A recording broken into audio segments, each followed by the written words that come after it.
Good morning student, welcome to my YouTube channel PD study classes. और जो आज का जो हमारा टॉपिक है वो है प्रॉफिटेबिलिटी रेशो का पार्ट 2। तो इससे पहले पार्ट 1 के अंदर मैंने आपको ये बता दिया था क्लियरली कि प्रॉफिटेबिलिटी रेशो क्या होती है, उसके अंदर हमारे पास कौन सी रेशोज आती है हमारे पास। तो कौन सी रेशोज आती हैं? Gross profit ratio, net profit ratio, operating profit ratio, operating ratio और रिटर्न ऑन इन्वेस्टमेंट रेशो। तो उसमें से ग्रॉस प्रॉफिट और नेट प्रॉफिट रेशो हम कर चुके थे, और आज हमने इस वीडियो के अंदर देखना था operating profit ratio, operating ratio और रिटर्न ऑन इन्वेस्टमेंट रेशो। चलो, तो उस वीडियो का जो लिंक है वो मैंने डिस्क्रिप्शन में भी दे दिया और आप जाके प्लेलिस्ट में भी चेक कर सकते हो। चलो, तो स्टार्ट करते हैं अपने वीडियो को। तो कौन सा क्वेश्चन है हमारे पास कि हमने क्या फाइंड आउट करना है? ऑपरेटिंग रेशो फाइंड आउट करनी है। ठीक है ना? क्या फाइंड आउट करनी है? Operating ratio. देखो, ऑपरेटिंग रेशो का फॉर्मूला क्या होता है? Operating ratio is equal to operating cost upon net sales into 100। यानी कि एक प्रोडक्ट को बनाने से लेकर बेचने तक जितना भी खर्चा होगा, that is what called operating cost upon net sale into 100। या इसको मैं ऐसे भी लिख सकता हूं, ऑपरेटिंग कॉस्ट को cost of goods sold plus operating expenses upon net sales into 100। तो ये कॉस्ट ऑफ गुड्स सोल्ड उस चीज को बनाने में खर्चा आया, ऑपरेटिंग एक्सपेंस उसको बेचने तक के सारे खर्चे को, ठीक है ना, अपॉन नेट सेल्स इनटू 100। तो देखते हैं हम एक क्वेश्चन में क्या दे रखे हैं। देखो, नेट सेल हमें दे दिया क्वेश्चन के अंदर, कितना दे दिया? 10 lakh. Gross profit will be 20% on sales. Administrative expenses, तो ये भी ऑपरेटिंग है, बिजनेस को चलाने के लिए खर्चा होता है। सेलिंग एंड डिस्ट्रीब्यूशन एक्सपेंसेस, ये भी खर्चा है। सैलरी, ये भी खर्चा है हमारा, और ये भी क्या है? एक्सपेंसेस है हमारे। तो अब हमें बेसिकली हमारे पास क्या है? हमारे पास ऑपरेटिंग एक्सपेंसेस है, लेकिन कॉस्ट ऑफ गुड्स सोल्ड नहीं है। तो हम कॉस्ट ऑफ गुड्स सोल्ड निकाल लेंगे। हमें पता है sale is equal to cost plus profit. तो सेल कितनी है हमारे पास? सेल है हमारे पास 10 लाख। अच्छा, कॉस्ट है नहीं, लेकिन ग्रॉस प्रॉफिट कितना है? 20% ऑन सेल्स। तो कितना हो गया? 2 लाख। तो what is the cost? Cost will be 8 lakh. तो कॉस्ट ऑफ गुड्स सोल्ड कितना है? 8 लाख है। और ऑपरेटिंग एक्सपेंसेस मतलब उस प्रोडक्ट को बेचने के कौन से खर्चे हैं? तो आपको ये ध्यान में देखना है ऑपरेटिंग एक्सपेंसेस कौन से होते हैं, कौन से नहीं होते। तो ऑपरेटिंग एक्सपेंसेस देखो वो खर्चे होते हैं जो आपके एक प्रोडक्ट को बेचने के लिए बहुत ज्यादा जरूरी है, मतलब फालतू के खर्चे नहीं। अच्छा, नॉन ऑपरेटिंग कौन से होंगे? नॉन ऑपरेटिंग खर्चे होंगे लाइक लेट्स से आपके कि अगर आपको कोई लॉस हो जाता है मशीनरी को बेचने से, तो देखो मशीनरी से आपका प्रोडक्ट का कोई लेना देना ही नहीं है, तो वो तो आपका कौन सा खर्चा होगा? Non operating expenses. या मान लो आपकी कोई loss of stock by theft हो जाता है, ठीक है ना, ऐसे फालतू के खर्चे, तो ये सारे कौन से होते हैं? नॉन ऑपरेटिंग, जिनका बिजनेस से कोई लेना देना नहीं होता, लेकिन ये हो जरूर जाती है, तो प्रॉफिट में से माइनस करने पड़ते हैं। बट हमें तो ऑपरेटिंग निकालना है कि ऑपरेटिंग कॉस्ट कितनी पड़ी, उस प्रोडक्ट को चलाने के ऊपर कितनी कॉस्ट पड़ी। तो एडमिनिस्ट्रेटिव एक्सपेंसेस भी प्लस होंगे 20,000। सेलिंग एंड डिस्ट्रीब्यूशन, ये भी जरूरी है क्योंकि इसके बिना भी प्रोडक्ट बिकने नहीं वाला। अच्छा, सैलरी भी देंगे एम्प्लॉइज की, तो वो भी डायरेक्ट, वो भी क्या था? ऑपरेटिंग खर्चा था, क्योंकि उसके बिना भी काम नहीं चलने वाला। और डेप्रिसिएशन, मशीन यूज हुई है, तो वो भी क्या है? Operating expenses. तो 8,60,000 अपॉन 10 लाख इंटू 100। तो what is our operating ratio? Operating ratio will be 86%, यानी कि 10 लाख में से 86% आपकी ऑपरेटिंग क्या है? रेशो है। चलो, तो अगला देखते हैं, फाइंड ऑपरेटिंग रेशो। तो ऑपरेटिंग रेशो क्या करनी है? हमने फाइंड आउट करनी है। तो फॉर्मूला क्या ऑपरेटिंग रेशो का हमारे पास? Operating cost upon net sales into 100। तो आपके पास ऑपरेटिंग कॉस्ट दे रखी है, कितनी है? 6,80,000। नेट सेल्स हमारे पास नहीं है, और इनटू 100। तो देखो, सेल्स हमें पता क्या होता है? Sale is equal to cost plus profit. अब सेल निकालनी है तो हमें क्या चाहिए? कॉस्ट चाहिए, क्योंकि ग्रॉस प्रॉफिट की परसेंटेज भी है, लेकिन कॉस्ट नहीं है हमारे पास। तो कॉस्ट निकालने का क्या तरीका है? देखो, अब हमने पिछले ही में देखा था कि ऑपरेटिंग कॉस्ट क्या होती है। Operating cost will be cost of goods sold plus operating expenses. तो ऑपरेटिंग कॉस्ट कितनी है? 6,80,000। कॉस्ट ऑफ गुड्स सोल्ड कितना? एक्स। और ऑपरेटिंग एक्सपेंसेस कितने? 80,000। तो कॉस्ट ऑफ गुड्स सोल्ड कितना होगा? 6 लाख। कितना हुआ? 6 लाख। और जो ग्रॉस प्रॉफिट है वो किसका 25% है? देखो, कुछ भी नहीं दे रखा, तो मतलब किसका होगा? ऑन सेल्स होगा। What is the value of sales? X. तो अगर हम एक्स को निकालेंगे तो ये हमारे पास आएगा x minus 25% x is equal to 6 lakh. तो ये 75x upon 100 is equal to 6 lakh into 100 upon 75, तो ये आ गया हमारे पास 8 lakh. What is the sales? Sales will be 8 lakh. तो कितना आ गया? 8 लाख हमारे पास सेल्स आ गया। तो ये भी कितना आ गया? 85% हमारे पास क्या आ गई? Operating ratio. यानी कि बिजनेस को चलाने के खर्चे कितने बढ़ गए? ऑपरेटिंग। तो ध्यान से देखना है हमें कौन सी चीज दे रखी है और दूसरी कौन सी चीज को निकालना है। चलो अगला हमारे पास कौन सी रेशो निकालनी है हमने? Find operating profit ratio. कौन सी? ऑपरेटिंग प्रॉफिट रेशो निकालनी। देखो ऑपरेटिंग प्रॉफिट रेशो क्या फॉर्मूला होता है इसका? इसका फॉर्मूला होता है operating profit upon net sales into 100।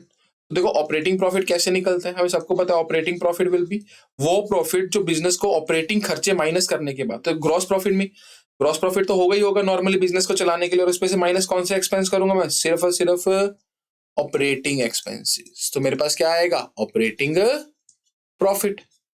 तो व्हाट इज द ऑपरेटिंग? देखो अब क्या दे रखे हमें? हमें कॉस्ट ऑफ गुड्स सोल्ड दे दिया। कितना दे दिया? 4 लाख। और ग्रॉस प्रॉफिट कितना है? 20% ऑन सेल्स। तो सेल्स निकाल लूंगा मैं। Sales is equal to cost plus profit. तो सेल कितनी है? x। कॉस्ट कितना है मेरे पास? 4 lakh. And gross profit will be 20% of x। तो ये मेरे पास x की वैल्यू मैंने कैलकुलेट कर ली, कितनी आ गई? 5 लाख। तो what is the sale? Sales will be 5 lakh. देखो अब जो ग्रॉस प्रॉफिट है वो 5-10-20% किसका है? सेल का है।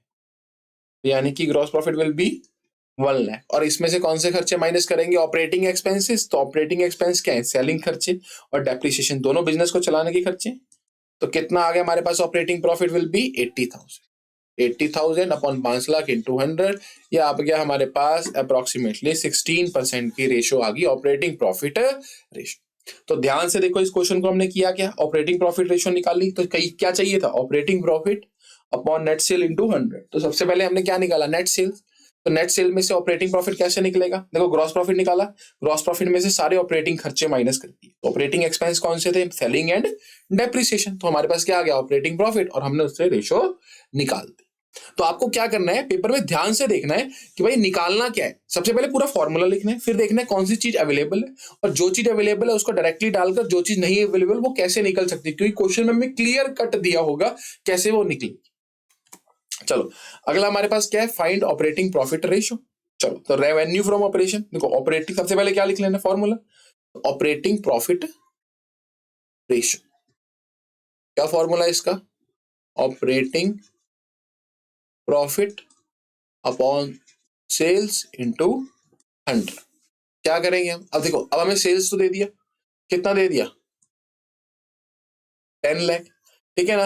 अब हमें क्या चाहिए? Operating profit. तो हमें पता है ऑपरेटिंग प्रॉफिट कैसे निकलेगा? Gross profit minus operating expenses. तो what is the gross profit?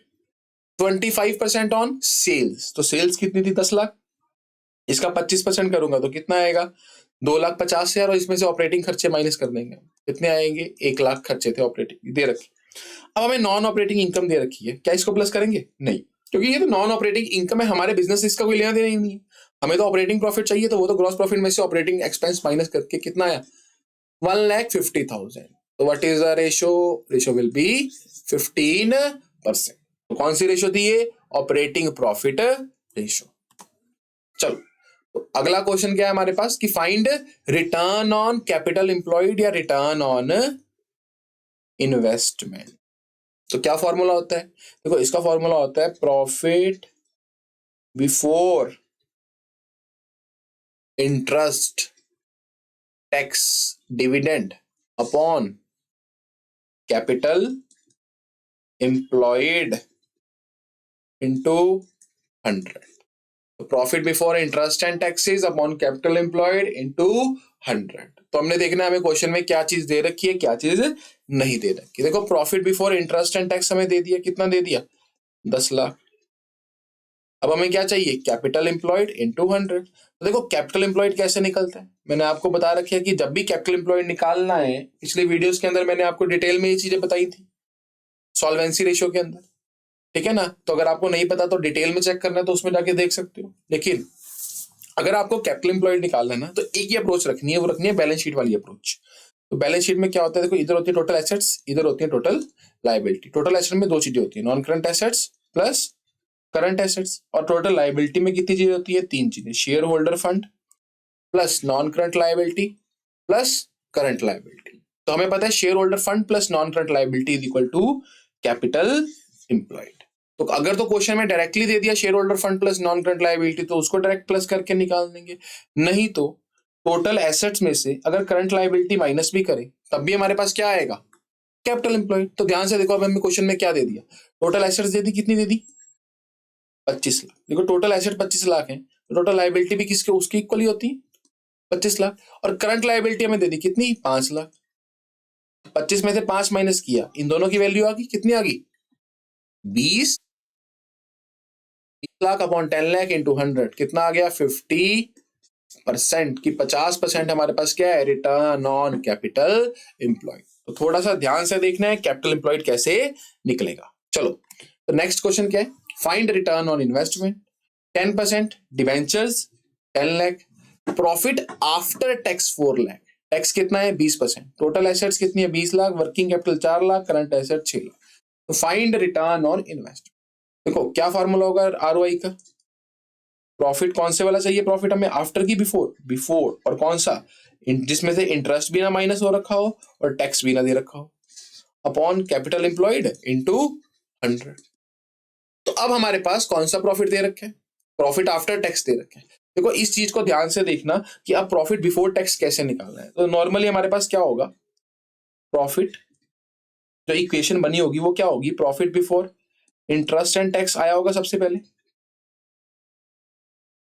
उसमें से हम क्या माइनस करते हैं, सबसे पहले इंटरेस्ट माइनस करेंगे, इंटरेस्ट।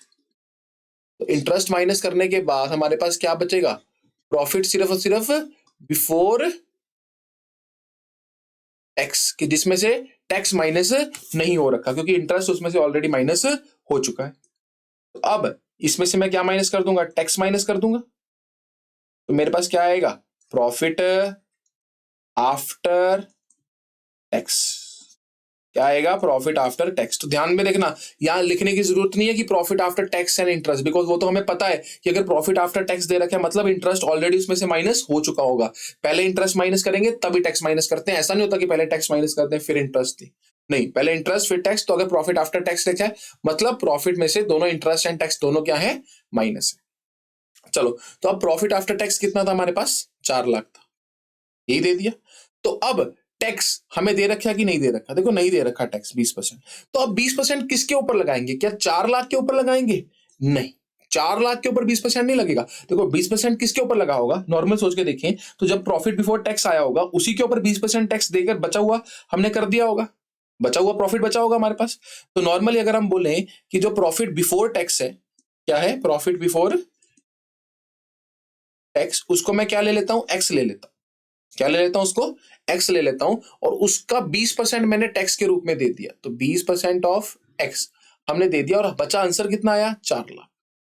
तो मतलब जितना भी प्रॉफिट था ये प्रॉफिट बिफोर टैक्स, उसमें से अगर मैंने 20% टैक्स दे दिया, देखो जो टैक्स था ना वो 20% किसके ऊपर लगा, प्रॉफिट बिफोर टैक्स के ऊपर। अब प्रॉफिट बिफोर टैक्स मेरे पास नहीं है तो मैंने इसको क्या ले लिया, एक्स ले लिया, या मैं इसको 100% भी ले सकता हूँ, 100 भी ले सकता हूँ। तो मैंने इसको सिंपली क्या ले लिया, एक्स ले लिया।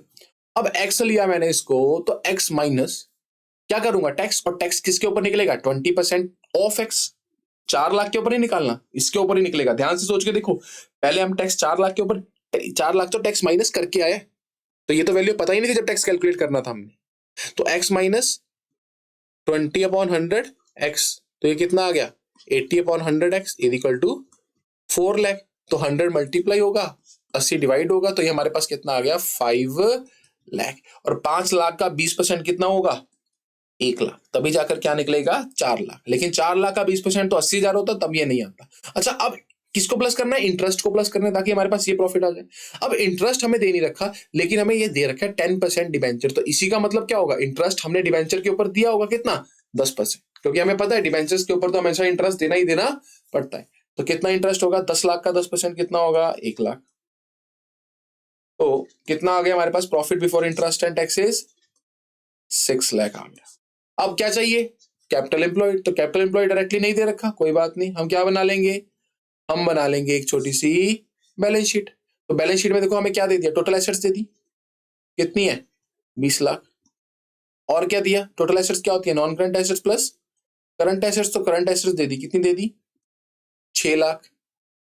और हमें ना वर्किंग कैपिटल दे दिया, कितना दे दिया? 4 लाख। तो हमें पता है working capital is equal to current assets minus current liability. तो अगर वर्किंग कैपिटल 4 लाख है, करंट एसेट कितनी है? 6 लाख है, तो करंट लायबिलिटी कितनी होगी? एक्स की वैल्यू निकाल लूंगा मैं, तो 6 लाख माइनस 4 लाख, एक्स कितना आ गया मेरे पास? 2 लाख। तो what is the current liability? Current liability will be 2 lakh. और हमें पता है कि total assets is equal to क्या होता है? Total liability. तो टोटल लायबिलिटी भी कितना होगा? 20 लाख। और इसमें 3 चीजें आती हैं, share holder fund plus non current liability plus current liability. तो अब हम क्या करेंगे? हमें कैपिटल एम्प्लॉयड चाहिए, तो टोटल लायबिलिटी में से अगर मैं करंट लायबिलिटी को माइनस कर दूं तो क्या आ जाएगा निकल कर? Capital employed. तो 20 लाख में से 2 लाख माइनस किया, 20 में से 2 माइनस किया, कितना आया मेरे पास? 18 लाख इंटू 100। तो इट विल बी 33.33%। क्या आ गया? रिटर्न ऑन इन्वेस्टमेंट आ गया हमारे पास। तो ये जो सारे क्वेश्चंस हमने किए, हमारा लास्ट क्वेश्चन था।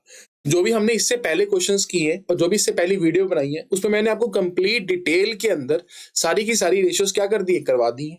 आप जाओ उनको प्लेलिस्ट से जाकर क्या कर सकते हो? आराम से देख सकते हो, और एक एक क्वेश्चन को आप आराम से देखना, समझना, और फिर अपने बुक के क्वेश्चन या अपने बोर्ड के क्वेश्चन सॉल्व करना। बहुत इजीली वो क्या हो जाएंगे? सोल्व हो जाएंगे आपसे। इससे ज्यादा आपको इन सभी रेशियोज के अंदर और कोई भी टाइप के क्वेश्चंस नहीं आने वाले। आएंगे भी तो कॉन्सेप्ट सेम रहेगा। तो आप जाओ पुरानी वीडियोस को भी देखो, इनको भी देखो, तो आपका रेशियो वाला चैप्टर कंप्लीट हो जाएगा विद एग्जाम्पल।